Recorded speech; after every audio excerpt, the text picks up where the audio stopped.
ଆମ ଭାରତର ପ୍ରସିଦ୍ଧ ପର୍ବ ହୋଲି ଶେଷ ହୋଇଯାଇଛି। ଆମେ ଆଲୋଚନା କରିବା ହୋଲି ଆମ ପାଇଁ ଆଶୀର୍ବାଦ ନା ଅଭିଶାପ। ତେବେ ଆଲୋଚନା କରିବା ପୂର୍ବରୁ ଦେଖନ୍ତୁ ହୋଲିର କିଛି ଭିଡ଼ିଓ। ଦେଖନ୍ତୁ ଏ ଭିଡ଼ିଓରେ ପୁଅ ଝିଅ ମିଶିକି ହୋଲି ଖେଲୁଛନ୍ତି। ଭଲ କଥା, ପୁଅ ଝିଅ ମାନଙ୍କ ମଧ୍ୟରେ ଏମିତି ସମାନତା ରହିବା କଥା। ଏଠି ଦେଖନ୍ତୁ ବସ୍ତିରେ ସମସ୍ତ ଭାଇମାନେ ମିଶିକି ହୋଲି ଖେଲୁଛନ୍ତି। ନାଚ ଗୀତ ମାଧ୍ୟମରେ ହୋଲିକୁ ବେଶ ଉପଭୋଗ କରୁଛନ୍ତି। ହୋଲି ଖେଳରେ ଭାଇଚାରା ରହିବା କଥା, କିନ୍ତୁ ହୋଲି ଖେଳରେ ହୋଲି ଖେଳିବା ସହିତ ମଦ ଭାଙ୍ଗ ନିଶାରେ ମାତାଲ ହୋଇ ସ୍ଥାନ କାଳ ପାତ୍ର ଭୁଲି ଯାଉଛନ୍ତି, ଯୋଉଟା କି ହବା କଥା ନୁହଁ।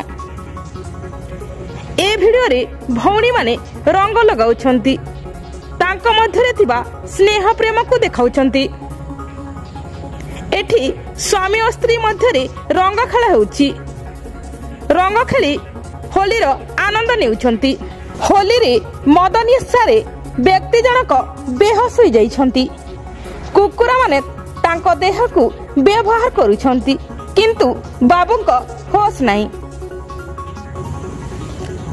ଝିଅମାନେ ଗୋଟେ ପୁଅର ପ୍ୟାଣ୍ଟ ଖୋଲିକି ରଙ୍ଗ ଲଗାଉଛନ୍ତି। କିଛି ଜଣ ଟଣାଟଣିରେ ବେହୋସ ହୋଇଯାଉଛନ୍ତି। ବିଭିନ୍ନ ସ୍ଥାନରେ ଗୋଷ୍ଠୀ ମଧ୍ୟରେ ହୋଲି ଖେଳକୁ ନେଇ ମାରପିଟ ହୋଇଛି।